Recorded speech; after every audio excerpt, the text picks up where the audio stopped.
Hello everyone. तो कैसे आप लोग? आई होप आप सभी लोग ठीक होंगे। तो ये हमारी इंपॉर्टेंट श्लोक्स की सीरीज चल रही थी, जिसमें हम पदार्थ विज्ञान पेपर 1 पेपर 2, क्रिया शरीर पेपर 1 पेपर 2, रचना शरीर पेपर 1 पेपर 2, ये आपके 3 सब्जेक्ट कंप्लीट कर चुके हैं। और उसके बाद हम कंप्लीट करेंगे आपका संहिता। संहिता में सबसे पहले हम बात करेंगे चरक संहिता की। इसमें टोटल 12 चैप्टर्स होते हैं। तो इन 12 चैप्टर्स में जो जो इंपॉर्टेंट श्लोक्स है वो मैंने आपके यहाँ पर लिख दिए है, और इनको मैं एक्सप्लेनेशन करने वाला हूँ ताकि आप इनको ईजी तरीके से याद रख सको।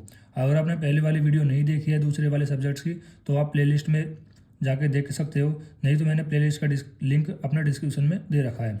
तो सबसे पहले हम बात करते हैं जो हमारा फर्स्ट चैप्टर होता है। ठीक है, तो फर्स्ट चैप्टर का नाम है दीर्घ जीवितम अध्यायम। तो इसमें जो पहला श्लोक आता है वो आता है त्रिसूत्र आयुर्वेद का स्वरूप। यानी कि इस चैप्टर में सबसे पहले जो आपको श्लोक याद करना है वो है कि त्रिसूत्र आयुर्वेद, त्रिसूत्र में आयुर्वेद का स्वरूप। तो यहाँ पर त्रिसूत्र क्या है? हेतुलिंग औषधम, हेतुलिंग औषधम ज्ञानम स्वस्थ आतुर परिणाम त्रिसूत्र शाश्वत पुनः विवाद या पितामह। देखो यहाँ पर त्रिसूत्र बताया है। देखो इसको बताने से पहले मैं थोड़ी एक कहानी बता देता हूँ। देखो हुआ क्या था कि जो राजा इंद्र थे, तो राजा इंद्र थे तो वो कहाँ किसके पास गए थे? ब्रह्मा के पास गए थे। उन्होंने कहा कि जो लोग अस्वस्थ रहते हैं, आतुर रहते हैं, रोगी रहते हैं, तो उनके लिए हमें कोई एक ऐसा सूत्र दीजिए जिनसे वो उनका चिकित्सा कर सके। तो फिर वहाँ पर पितामह ने एक चीज़ बताई थी, एक सूत्र दिया था कि हेतु लिंगे औषधम ज्ञानम। यानी कि आपको रोग का कारण क्या है, रोग के लक्षण क्या है, और उनमें कौन सा ट्रीटमेंट देना है। अगर आपको ये पता है तो कोई भी आतुर है तो आप उसको ठीक कर सकते हो, मतलब आतुर को स्वस्थ बना सकते हो। ठीक है, और जो ये सूत्र था ये किसने दिया था? त्रिसूत्र शाश्वत पुनः विबुध है पितामह। मतलब ये त्रिसूत्र को जो शाश्वत त्रिसूत्र है वो शाश्वत पुनः मतलब किसने दिया था? पितामह ने, ये खुद ने दिया था। ठीक, देन उसके बाद हम बात करते हैं आयुर्वेद की परिभाषा। देखो आयुर्वेद की परिभाषा के अंदर पहले हम श्लोक देखते हैं। हिता हितम सुखम दुखम आयुष्यम हिता हितम मंच तच यक्तुमिद आयुर्वेद से उच्यते। यानी कि आयुर्वेद में 4 प्रकार की आयु का वर्ण है। पहला हितायु, अहितायु, सुखायु, दुखायु। ठीक है, और इन 4 प्रकार की आयु के लिए क्या हित है क्या अहित है। ठीक है, इसको हम कहाँ पर स्टडी करते हैं, कहाँ पर वर्णन करते हैं? आयुर्वेद में वर्णन करते हैं। ठीक है, और मानचत चक्र से उचित है। ठीक है, इन 4 प्रकार की आयु के लिए और क्या हित है क्या अहित है, और इनका मान बताया गया है कि प्रमाण है अप्रमाण है। तो ये सब जहाँ पर बताया गया है उसको हम आयुर्वेद कहते हैं। उसके बाद आते हैं आयु के लक्षण। देखो आयु क्या होती है? आपकी आयु होती है आपका जो लाइफ होती है। तो इस आयु के क्या लक्षण है? तो शरीर इंद्रिया सत्व आत्मा सहयोगे धारी जीवितम नित्य अनुबंध पर्याय उच्यते। देखो पहले यहाँ से सहयोगी तक तो इसकी डेफिनेशन बताइए कि जो हमारा शरीर है, ठीक है, शरीर, इंद्रिया, सत्व और आत्मा, यानी शीशा शीशा यानी 4 चीज़ मिलकर आपकी आयु बनाती है, लाइफ बनाती है। ठीक है, तो कौन कौन सी? शरीर, इंद्रिया, सत्व, आत्मा, सहयोग है। ठीक है, सत्व क्या होता है? मन होता है। आत्मा सभी जानते हैं, इंद्रिया भी आप जानते हैं, और शरीर भी आप जानते हैं। ये जब सारी चीज़ आपस में मिल जाती है, सहयोग कर जाती है, तब जाके आयु की बनाती है। और इस आयु के 4 पर्याय है। पहला होता है धारी, दूसरा होता है जीवितम, तीसरा होता है नित्यक, चौथा होता है अनुबंधस। ठीक है, ये 4 इसके पर्याय होते हैं। देखो मैं इसको ज़्यादा डिटेल में इन श्लोक से नहीं जा रहा हूँ, क्योंकि ये श्लोक्स मैं कहीं ना कहीं क्रिया में, रचना में, पदार्थ में आपको पढ़ा चुका हूँ। तो सबसे पहले आप यही करना है कि आपको जिस तरह सिक्वेंस से मैंने आपको पढ़ाया ऐसे सिक्वेंस से आपको वीडियो देखनी है, ताकि आपको और भी ज़्यादा क्लियर रहे कि कौन सा श्लोक कहाँ पर है कहाँ पर नहीं है। ठीक है, ये अभी चरक सूत्र स्थान 1 के श्लोक चल रही है।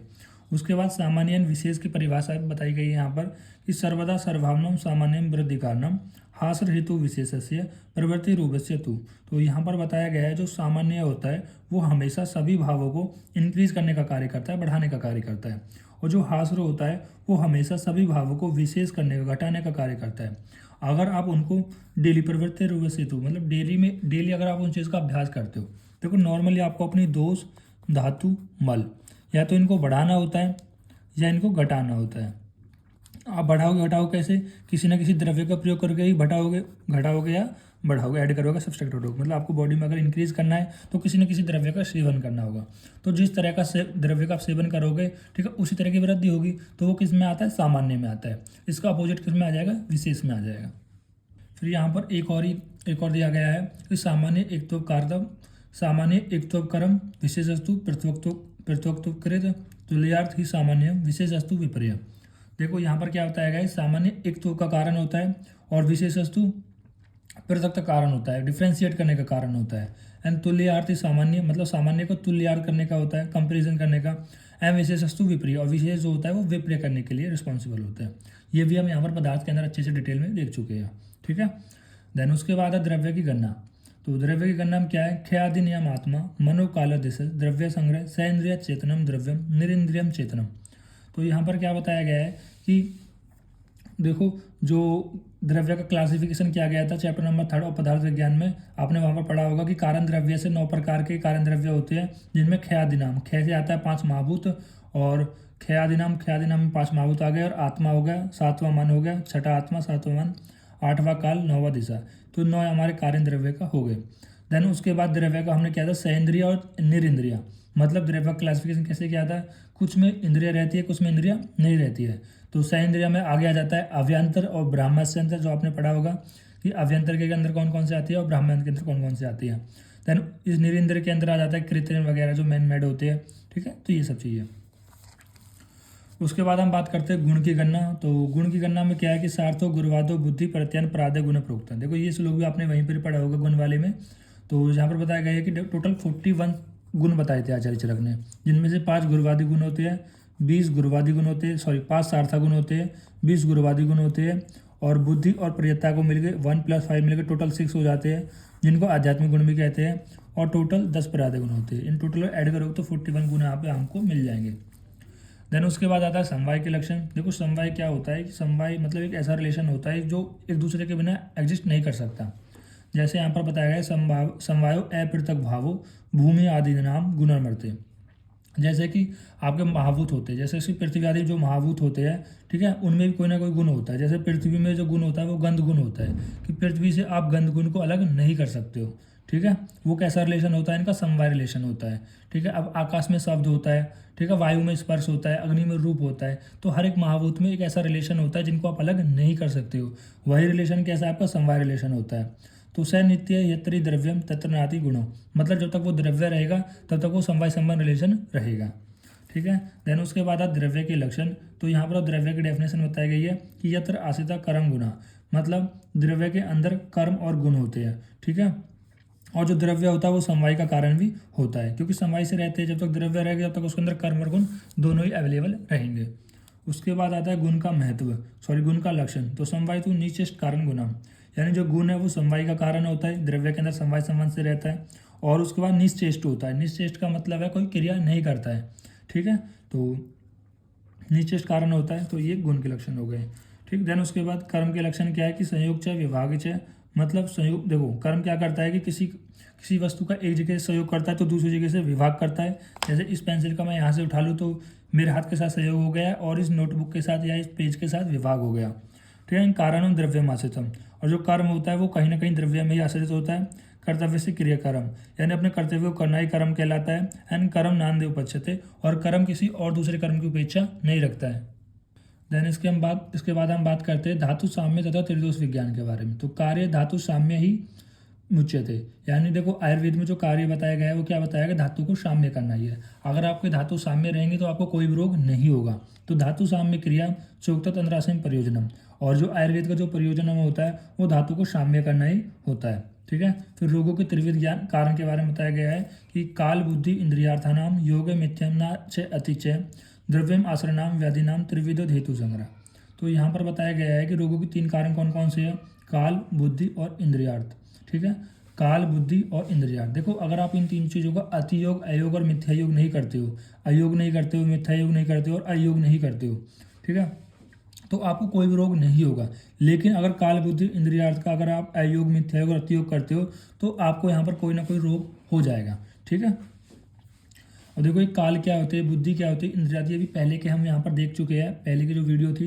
तो जैसे कि देखो काल क्या हो गया, जैसे ऋतु है, जैसे वर्षा ऋतु है, तो वर्षा ऋतु में बहुत ज़्यादा बारिश हो रही है या फिर बिल्कुल भी बारिश नहीं हो रही है। ठीक है, तो अति योग क्या हो गया, बहुत ज़्यादा बारिश हो रही है। अयोग क्या हो गया, बारिश ही नहीं हो रही। मिथ्या योग क्या हो गया, कभी बारिश हो रही कभी बारिश नहीं हो रही। तो इस तरह से, ठीक है, और बुद्धि आपका वही प्रज्ञा पर आ जाता है, धी धरती और स्मृति का नाश हो जाना इसमें। ठीक है, और इंद्रियार्थ मतलब आप इस तरह से कि आप अपनी, जैसे कि एग्जाम्पल ले लेते हैं हम चक्षु इंद्रियों का, कि चक्षु इंद्रियों से आप या तो कुछ चीज़ देख ही नहीं रहे, ठीक है, या फिर आप सूर्य की किरणों को देख रहे हो, तो ये मिथ्या योग, ये अति योग हो गया। ठीक है, मिथ्या योग हो गया। तो इस तरह से यहाँ पर ये समझाया पूरा श्लोक। उसके बाद आता है रोग का आश्रय। तो रोग का आश्रय में क्या है कि शरीर सत्व संज्ञक च व्याधि नाम आश्रम मतम ततम सुखानाम योगस्तुम सुखानाम कारणम सम। तो यहाँ पर क्या बताया गया रोग के आश्रय में। देखो, रोग का आश्रय को समझने से पहले आपको रोग समझने, दो प्रकार के रोग होते हैं, एक शारीरिक रोग, एक मानसिक रोग। शारीरिक रोगों में वात पित्त कफ आता है, जबकि मानसिक रोग में रज और तम आता है। तो यहाँ पर बताया गया है जो शारीरिक रोग है, तो सत्व संज्ञक च व्याधि नाम आश्रम मता, यानी कि सत्व संज्ञक मतलब शरीर में शरीर हो गया, मन संज्ञक च व्याधि नाम आश्रम मता तथा सुखा नाम योगस्थुम सुखा नाम कारणम समा। तो यहाँ पर क्या बताया गया है कि जो शरीर है और जो मन है, इन संज्ञक च व्याधि नाम आश्रय, मतलब शरीर और मन दोनों ही व्याधि के आश्रय होते हैं। ठीक है, तथा सुखा नाम योगस्थुम सुखा नाम कारणम समा। तो यहाँ पर क्या बताया गया है, जो सुख का आश्रय होता है, सुख का आश्रय भी मन और शरीर ही होते हैं। ठीक है, तो यहाँ पर क्या बताया गया, सुखानाम योगस्तु सुखानाम कारणम समा, मतलब शरीर और मन ये रोग का आश्रय भी होते हैं, व्याधि का आश्रय भी होते हैं, और यही दोनों आपके सुख का आश्रय भी होते हैं। फिर आत्मा रोग का कारण नहीं, आत्मा रोग का कारण नहीं, कहीं ना कहीं यहाँ पर परमात्मा के बारे में बात की जा रही है। ठीक है, तो बताया जा रहा है कि निर्विकार प्रस्तवात्मा, मतलब जो वो निर्विकार होता है। ठीक है, निर्विकार मतलब सुख दुख से रहित होता है, जो भगवान होता है, परमात्मा होती है, वो सुख दुख से रहित होता है। प्रस्तव आत्मा होती है। ठीक है, तो प्रस्तवात्मा एंड सतभूत गुण इंद्रिया। तो सतभूत का मतलब क्या है, जो मन है। ठीक है, और भूत मतलब पंच महाभूत है, गुण मतलब जो इंद्रियों के जो गुण है, शब्द स्पर्श रूप रस गंध। ठीक है, और रज और तम है, और इंद्रिया है 10 इंद्रिया आपके पास, मन तो इसमें आ गया, टोटल 11 इंद्रिया होती है ना, तो मन इसके अंदर आ गया, तो टोटल 10 इंद्रिया बची। और तो इन सभी का कारण होता है। एंड चैतन्यम कारण, चैतन्य का कारण होता है।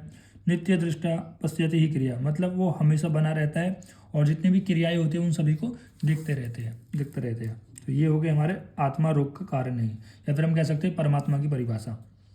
फिर आते हैं शरीर एवं मानस रोग चिकित्सा सूत्र। शरीर और मानस रोग की क्या चिकित्सा सूत्र है। पर साम्यतम औषधे पूर्वे देव युक्ति विपाश्रय। तो यहाँ पर क्या बताई गई है कि आपको औषध से या फिर देव विपाश्रय से, देखो या तो देव विपाश्रय से ठीक करना है। ठीक, यानी कि यहाँ पर आपको देखो दो प्रकार से बताया गया, एक तो बताया युक्ति विपाश्रय से, मतलब आप युक्ति, एक होता है देव विपाश्रय, एक होता है युक्ति विपाश्रय, मतलब देव विपाश्रय या युक्ति विपाश्रय। ठीक है, तो इन दोनों से आप क्या कर सकते हो, शारीरिक जो रोग होते हैं उनको शांत कर सकते हो, और जबकि जो मानस रोग होते हैं उनको ज्ञान विज्ञान धैर्य स्मृति और समाधि। ठीक है, ज्ञान से विज्ञान से धैर्य स्मृति और समाधि से।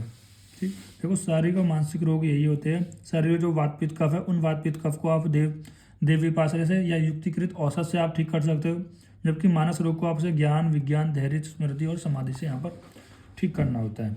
ठीक है, जैसे कोई मेंटली पर्सन है, ऐसे समझिए कोई मेंटली पर्सन है, तो मेंटली पर्सन को आप कह रहे हैं कहीं ना कहीं नॉलेज से, उसको चीज़ समझाने के, उसको धैर्य कंट्रोल कराने के लिए, अपने उसकी पुरानी यादों को याद दिलाने के लिए, इसी तरह से तो आप इसको ठीक करोगे। उसके बाद है यहाँ पर वात के लक्षण या गुण या चिकित्सा सूत्र। देखो वात के क्या लक्षण बताए गए हैं, रुक्ष शीत लघु सूक्ष्म चलोत विशदम खरम। ठीक है, ये तो इसके लक्षण हो गया, गुण हो गए। और उसके बाद चिकित्सा सूत्र क्या है, विपरीत गुणे द्रव्यना मारुतम संसम प्रिया मारुत संसद मियाते। तो मारुत यानी वात के बोलते हैं, मतलब जो वात के जो लक्षण है गुण है, इनके विपरीत अगर आप गुणों का सेवन कराते हो तो ये वात की चिकित्सा हो जाएगी। उसके बाद पित्त के गुण और चिकित्सा सूत्र क्या है, सहस्नेयम उष्णम तीक्ष्णम च द्रवम अम्लम सरम कटु विपरीतम गुणम पित्तम द्रव्यम रूपृष्य में आते। तो यहाँ पर क्या बताया गया है कि सहस्नेयम उष्णम तीक्ष्णम और द्रव और अम्लम सरम और कटु ये पित्त के गुण होते हैं, और अगर इन पित्त के गुण के विपरीत आप गुण का सेवन कराते हो तो आपको यहाँ पर ये पित्त के गुण की चिकित्सा हो जाएगी। उसके बाद है कफ के गुण और इसकी चिकित्सा सूत्र। कफ के कौन कौन से गुण है, गुरु शीत मृदु स्निग्ध मधुरम स्थिरम पिछलम। ठीक है, और अगर आप कफ के गुण के विपरीत चिकित्सा कराते हो, मतलब इनके विपरीत गुणों का सेवन कराते हो, तो यहाँ पर कफ की भी चिकित्सा हो जाएगी। ठीक है, तो ये तो हो गए हमारे चरक सूत्र स्थान 1 के श्लोक। ठीक, अब हम बात करते हैं चरक सूत्र स्थान 2 के। ठीक है, तो इतना हमने चरक सूत्र 1 में देख लिया है। तो अब 2 की हम बात करते हैं कि 2 में कौन सा इंपॉर्टेंट है। ठीक है, अब जो 2 का नाम, जो चैप्टर चरक सूत्र स्थान 2 है, इसका नाम होता है अपामार्ग तंडुलीय अध्याय। ठीक, तो अब हम देखते हैं युक्ति का महत्व। तो मात्रा काल आश्रय युक्ति सिद्धि युक्तो प्रतिष्ठा तिष्ठि उपरि युक्तम द्रव्यम ज्ञानम सदा। तो यहाँ पर क्या बताया गया है, जो युक्ति होती है वो मात्रा और काल पर निर्भर करती है। ठीक है, मतलब किसी भी औषध की कितनी आपको, मतलब किसी भी औषध की अगर आपको योजना बनानी है, युक्ति बनानी है, तो वो डिपेंड किस पर करेगी, मात्रा काल। मतलब उसकी मात्रा कितनी है, डोज कितनी है, और काल कौन सा है, शिशिर है, वसंत है, ग्रीष्म है। जैसे ग्रीष्म में बहुत ज़्यादा उष्णता होती है तो बहुत ज़्यादा डोज नहीं दे सकते हो, ना ही ज़्यादा उष्ण दे सकते हो, ठीक है। तो ये सब चीज़ें किस पर डिपेंड करती है, मात्रा काल पर। तो युक्ति तो आप याद रखना कि किसी भी औषध की जो योजना होती है वो मात्रा और काल पर निर्भर करती है। एंड सिद्धि युक्तो, सिद्धि युक्तों का क्या मतलब होता है, यहाँ पर होता है युक्ति में सिद्धि या युक्ति में सफलता स्थित होती है। कैसे, देखो, अगर आपके पास कोई ऐसा डॉक्टर है, मतलब आपके पास क्या मतलब, अगर कोई ऐसा डॉक्टर है जिसमें युक्ति है तो वो उसको ज़रूर सफलता मिलेगी। अगर आप बिना युक्ति लगाए किसी को ट्रीटमेंट करते हो तो वो आपको सफलता नहीं मिलेगी, ठीक है। तो सिद्धि युक्ति, तो सिद्ध कब हो जाओगे, जब आप युक्ति लगाओगे तभी आप सफल होगे। तो सिद्धि युक्ति प्रतिष्ठा, तो सिद्धि युक्ति प्रतिष्ठा का क्या मतलब हो गया, ये इसका मतलब हो गया कि युक्ति में सिद्धि, या युक्ति में सिद्धि कह दो या सफलता के लिए, युक्ति में ही सिद्धि प्रतिष्ठा है, मतलब स्थित है, सफलता स्थित है। एंतिशतम उपरिम युक्तिम ज्ञान द्रव्य ज्ञानम सदा, मतलब जो भी वैद्य युक्ति का यूज करता है, प्रयोग करता है, तो वो हमेशा उत्तम वैद्य होता है, ऊपरी वैद्य होता है। किससे, जो वैद्य केवल द्रव्य का ज्ञान रखता हो उससे, ठीक है। आप आगे जाके पढ़ोगे बहुत सारे वैद्य होते हैं, ठीक है। तो एक ऐसा वैद्य होता है जो केवल द्रव्य का ज्ञान रखता है, एक ऐसा वैद्य होता है जो द्रव्य का भी रखता है, प्रैक्टिकल नॉलेज वो सब रखता है। तो अब हम बात करते हैं चरक सूत्र स्थान 4 की, जिस चैप्टर का नाम है षड्विरेचन सत आसितम अध्याय। तो इसमें जो एक श्लोक है काफ़ी इंपॉर्टेंट, वो है पंचविध कसाई कल्पना, ठीक है। पंचविध कसाई कल्पना, तो यहाँ पर पंचविध कसाई कल्पना कौन सी होती है, स्वरस होता है, कल्क होता है, श्रुत होता है, शीत होता है, पांट होता है, ठीक है, कसाय इति। देखो इनको कसाई क्यों बोला गया है, सभी को रस, कसाई एक प्रकार का रस होता है। इन सारी कल्पना को कसाई इसलिए बोला गया है कि जब आप इनका ग्रहण करते हो तो वो कहीं ना कहीं आपके गले में लगती है, कंठ में लगने के कारण इसे कसाई बोला जाता है, इन पांचों कल्पना को। तो इनमें जो पहला होता है वो होता है स्वरस, वो होता है स्वरस। स्वरस के क्या लक्षण होते हैं, यंत्र निष्पीड़ितात् द्रव्यम द्रव्य रस स्वरस उच्यते, मतलब कोई भी द्रव्य है उसको आप किसी यंत्र से निचोड़ देते हो और उसका जो भी आपको स्वरस मिलता है, जो भी रस मिलता है उसको हम स्वरस कहते हैं। जैसे गन्ना आपने देखा होगा, गन्ने को मशीन में दे देते हैं और उसको जो रस निकलता है उसे स्वरस कहते हैं। फिर आता है कल के लक्षण, तो या पिंडो रस पिष्ट नाम से कल परिकर्त है। देखो यहाँ पर क्या बताया गया है कि जो भी रस है उस रस को आपको पिष्ट लेना है, मतलब कोई भी द्रव्य है उसके द्रव्य को, जैसे कोई द्रव्य है उसको सिल पर पीस लिया, अगर वो गीला द्रव्य है, अगर वो आला द्रव्य है तो उसको पानी मिलाकर कैरा पीस लिया और उसका एक पिंड सा बना दिया, उसी पिंड को यहाँ पर कल्क कहते हैं। फिर आता है क्वाथ के लक्षण, तो क्वाथ में क्या बोला गया है कि बहुरत उक्वाथितम द्रव्यम शीत माहू चिकित्सका। तो यहाँ पर क्या बोला है इन्होंने कि जो भी हमारा द्रव्य है तो उस द्रव्य को कोई भी द्रव्य ऐड करके, मतलब उस द्रव्य में कोई भी द्रव होता है, पानी हो गया, दूध हो गया, कुछ भी हो सकता है लिक्विड चीज़, ठीक, कोई भी लिक्विड आइटम उसमें ऐड करना है और उसको अग्नि में रखता है, मतलब अग्नि में उसको क्या करना है, जलाना है, मतलब अग्नि पर रख देना है। और इसको ही कह रहा है जो चिकित्सक लोग होते हैं वो श्रुत कहते हैं, ठीक है। उसके बाद है शीत के लक्षण। तो अब हम देखते हैं कि शीत के क्या लक्षण बताए गए हैं कि द्रव्यम आदोप शीत्याते तन तत् पुनर्निरंसी संस्थानम कसाई यो अभिनियते स शीत समुदयात। तो यहाँ पर उन्होंने क्या बताया है, देखो ये कहना चाह रहे हैं कि कोई भी जो द्रव्य है उस द्रव्य को आदोपित्यातु, मतलब कह रहा है कोई भी द्रव्य को आपको कूटना है और उसको कह रहा है कि आपको पूरी रात भर संस्थापित कर देना है, मतलब जल में भिगो कर रखना है, ठीक है। और फिर जब प्रातः काल आपको क्या करना है, उसको हाथ से मसल देना है, उसको हाथ से मसल देने के बाद उसे हाथ से मसल देने के बाद उसको छान लेना है और उसको हम क्या कहते हैं, शीत कहते हैं, शीत समुदायतम, ठीक है। तो उसके बाद आता है फांड के लक्षण। तो फांड में क्या बोला है कि क्षिप्त उष्णतया तो मृदन तत्फांटम परिकोरतम। तो यहाँ पर क्या बताया गया है, यहाँ पर बताया गया है कि कोई भी द्रव्य है तो उसको आपको छिप कर लेना, बिल्कुल कूट लेना है। कूटने के बाद आपको उसको उष्णती हुई, मतलब उष्ण जल में डाल देना है, ठीक है। और हाथ से मृदित कर लेना है, मृदित मतलब कहीं ना कहीं उसको पीस देना है, तो हाथ से उसको क्या कर लेना है, मसल देना है। और जो औसत का जो भी सार भाग था, जो भी मृदित हो गया, जो भी उसका मृदित करने की वजह से सार भाग उस जल में आ गया है, तब जाकर हम उसे क्या कहेंगे, फांड कहेंगे, ठीक है। ठीक, अब आता है चरक सूत्र स्थान 5। देखो अब चरक सूत्र स्थान जो 4 था उसमें आप 10 से 15 कोई भी महाकथा याद कर लेना, ठीक है। शुरुआत के इनिशियली कर लो तो बेटर रहेगा, ठीक है। आगे भी सेकंड हाफ का आपको ये याद करने होंगे, आपके लिए बेनिफिशियल भी होगा। तो स्टार्ट करते हैं हम चरक सूत्र स्थान 5, जिसका नाम है मात्र आश्रितम अध्याय। तो यहाँ पर अंजन के बारे में देखते हैं। देखो 2 प्रकार के अंजन होते हैं, एक सोबिर अंजन होता है, एक रस अंजन का प्रयोग होता है। तो ये काफ़ी इंपॉर्टेंट श्लोक है। तो जिसमें बताया गया है कि सोबिर अंजनम नित्यम हितम मोक्षणम प्रयोग जयाते पंचरात्रे अष्टरात्रे व स्त्रवणार्थ रस अंजनम। तो यहाँ पर क्या बताया गया है कि जो सोवीर अंजन है उसका आप नित्य प्रयोग कर सकते हो, क्योंकि वो आपको आंखों के लिए हितकर होता है, ठीक है, इसलिए आप इसका रेगुलर प्रयोग कर सकते हो।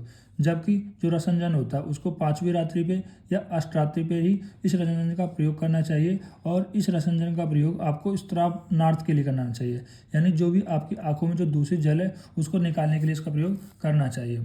देन उसके बाद है अकाल में धूम्रपान तथा अति धूम्रपान के उपद्रव, ठीक है, या तो बहुत ज़्यादा धूम्रपान करा देते हो, धूम्रपान एक काफ़ी इंपॉर्टेंट टॉपिक है, ठीक है, तो उसमें एक श्लोक आता है कि यदि आप बहुत ज़्यादा धूम्रपान करा देते हो या अकाल में धूम्रपान कराते हो तो उसके क्या क्या आपको देखने को मिलेंगे। पहला बताया बार्धक्य, बहरापन, अंधत्य, अंधवा, मुक्ता, बोल नहीं पाओगे, रक्तपित्त मतलब एबनॉर्मल ब्लीडिंग हो जाती है पित्त की वजह से, एंड सिरोभरम हो जाएगा। इसको मैंने इस तरह से याद किया था, BAMRS मतलब बार्धक्य, अंधत्व, मुक्ता, रक्तपित्त और हमारा सिरोभरम, ठीक है। BAMRS जैसे BAMS है ना तो BAMRS कर देना, ठीक है। तो ये सब अकाले च अति परिविचम धूम कार्य दु उपद्रवान। तो यहाँ पर क्या बताया गया, यदि अकाल में आप कह रहे हैं अकाल में कराते हो या अति कराते हो तो ये सारे जो ये लक्षण है वो कहाँ पर दिखेंगे आपको, अकाल धूम्रपान के लक्षण आपको दिख जाएंगे। देन उसके बाद धूम्रपान के लाभ है तो गौरव शीर्षा शूला पीनेसा वर्धो वेदको कर्णकशूलम कास्य हिक्का श्वासो गलगरे। तो यहाँ पर ये बताया गया है कि जो आपके गौरव हो मतलब आपका शरीर बिल्कुल भार हैवीनेस हो, ठीक है, सिरा सूला हो, सिर में सूल हो, पीनस हो, राइनाइटिस वगैरह हो, ठीक है, अर्धवेदक हो, ठीक है, ठीक। तो इसको एक बार आप नोट कर लेना कि अर्धवेदक क्या होता है आपका, हेमिक्रेनिया होता है, ठीक है, हेमिक्रेनिया, ठीक, अर्धवेदक। देन उसके बाद कर्ण में अक्षी में सूल हो, ठीक है, आँखों में, ठीक है, कान में आँख में सूल हो, कास्य हो, हिक्का रोग, श्वास रोग, गलगला हो, तो इन सब में आप धूम्रपान करा सकते हो, ठीक।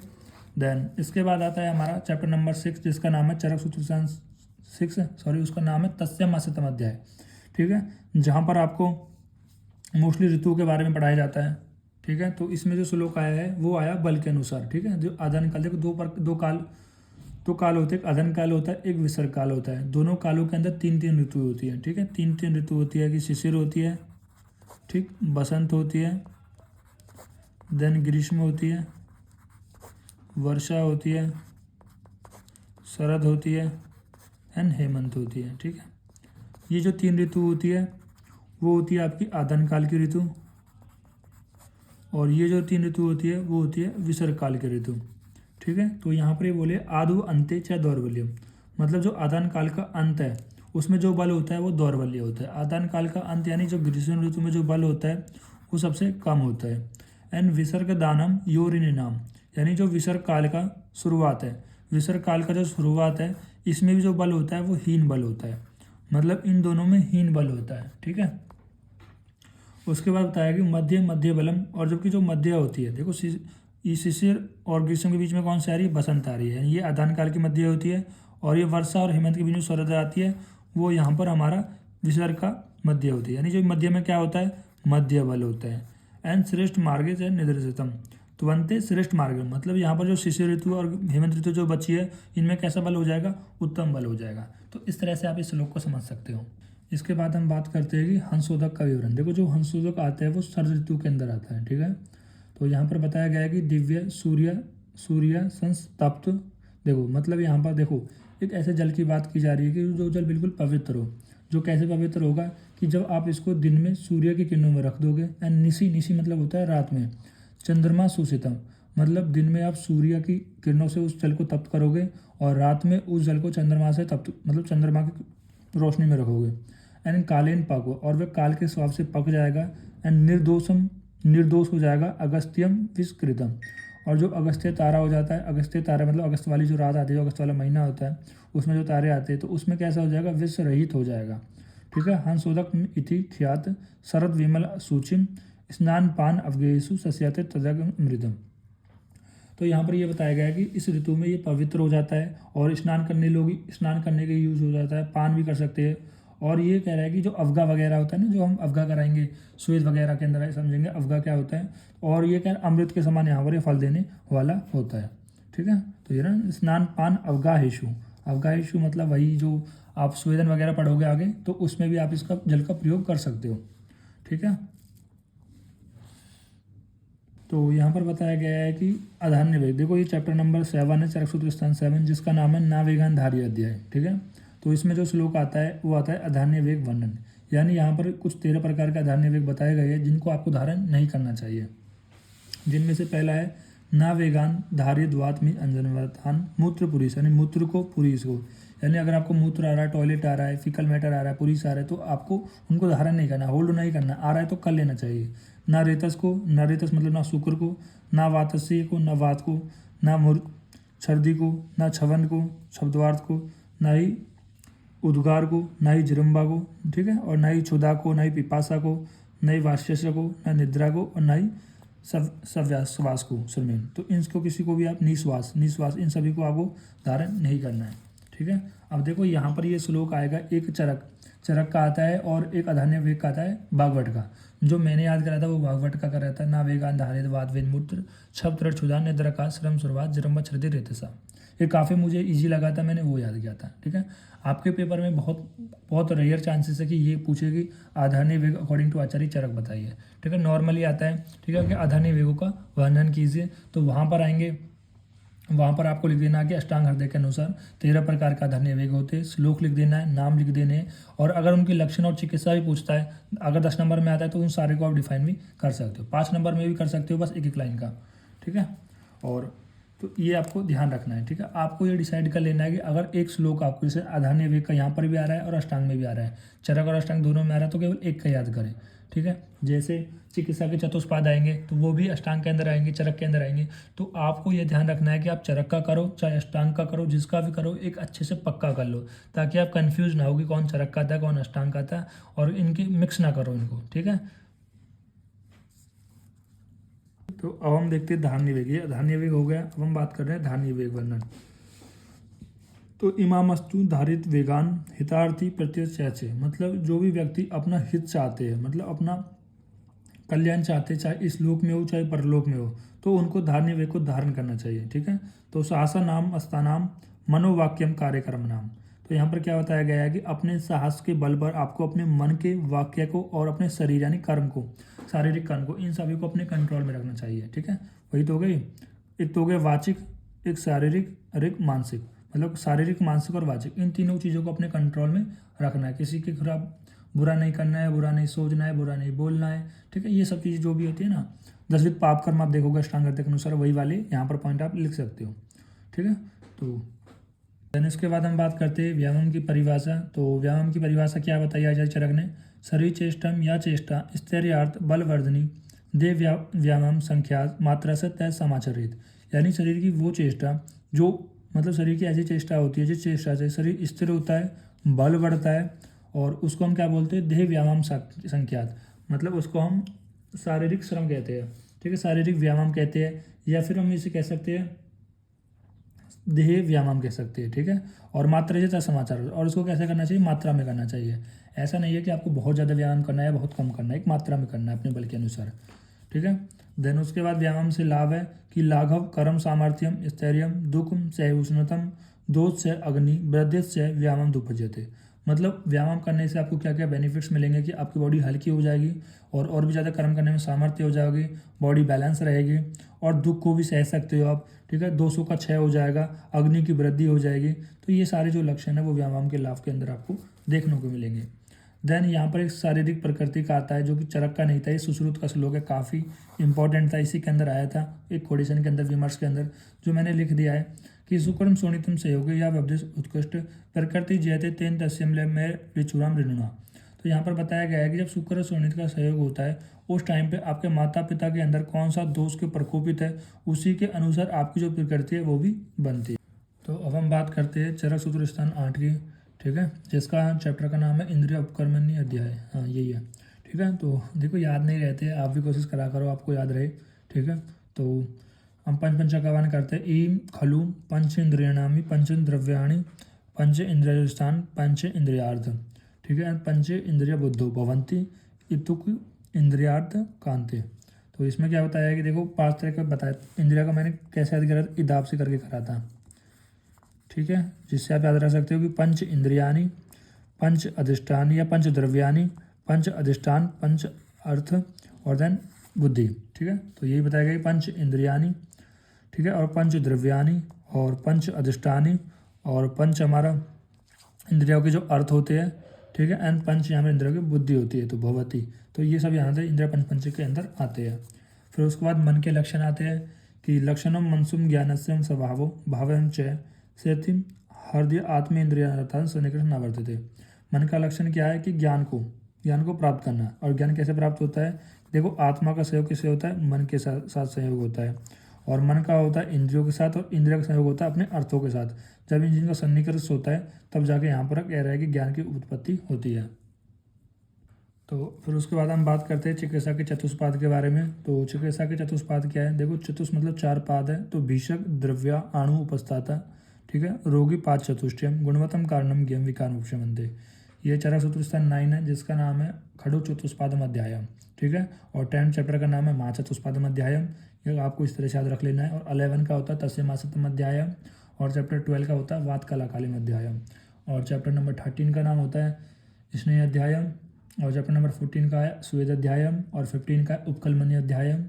ठीक है, ये मैं टेस्ट कर रहा हूँ कि मुझे भी याद है या नहीं है। ठीक है, तो आप भी कोशिश करा करो आपको सभी चैप्टर के नाम क्लियर हो। ठीक, तो चिकित्सा के 4 पाद कौन कौन से? भीषक, द्रव्याणु, उपस्थाता। देखो, भीषक कौन होता है? डॉक्टर होता है। द्रव्य कौन है? जो कि औषध है। और उपस्थाता मतलब जो भी हमारा परिचारक वगैरह, नर्स वगैरह होती है। और चौथा होता है रोगी।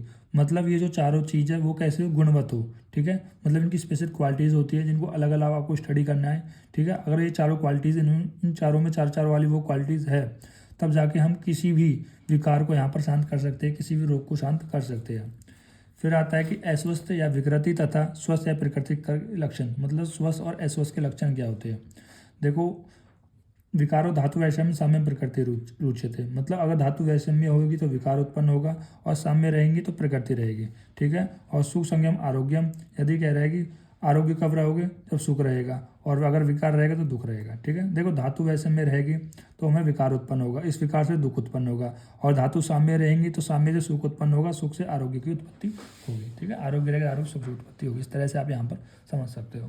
देखो, अब हम बात करते हैं चिकित्सा की परिभाषा के बारे में। तो चतुर्नाम, भीषक आदि नाम, जो भी हमने चिकित्सा के जो 4 पाद पढ़े हैं। ठीक है, स्वस्थ नाम मतलब वो स्वस्थ हो, प्रशस्त हो, अच्छे हो। एंड धातु व्याकृत, प्रवृत्ति धातु साम्यतम चिकित्सम यदि विद्यते। देखो, अगर धातु व्याकृत हो गई है तो धातु के विकृत होने पर उन धातु में साम्यता लाने के लिए जो चिकित्सा के 4 पादों से जो चिकित्सा की जाती है, ठीक है, वही क्या होती है? चिकित्सा की परिभाषा होती है। तो फिर से बता रहा हूँ कि धातु के विकृत होने पर उन धातुओं में समता लाने के लिए जो वैद्य आदि चिकित्सा के द्वारा, मतलब वैद्य के द्वारा, उस परिचारक के द्वारा, उस द्रव्य के द्वारा, इन वैद्य आदि के द्वारा, इन चिकित्सा के 4 पादों के द्वारा जो क्रिया की जाती है उसे हम चिकित्सा कहते हैं। ठीक है, फिर उसके बाद आते हैं वैद्य के गुण। तो पहला जो गुण होता है वो होता है कि श्रुते पर्यादात्व बहुसुम दृष्टकर्मता दाक्ष्यम शौचमितिम ज्ञाम वैज्ञम गुणवान चतुष्टयम।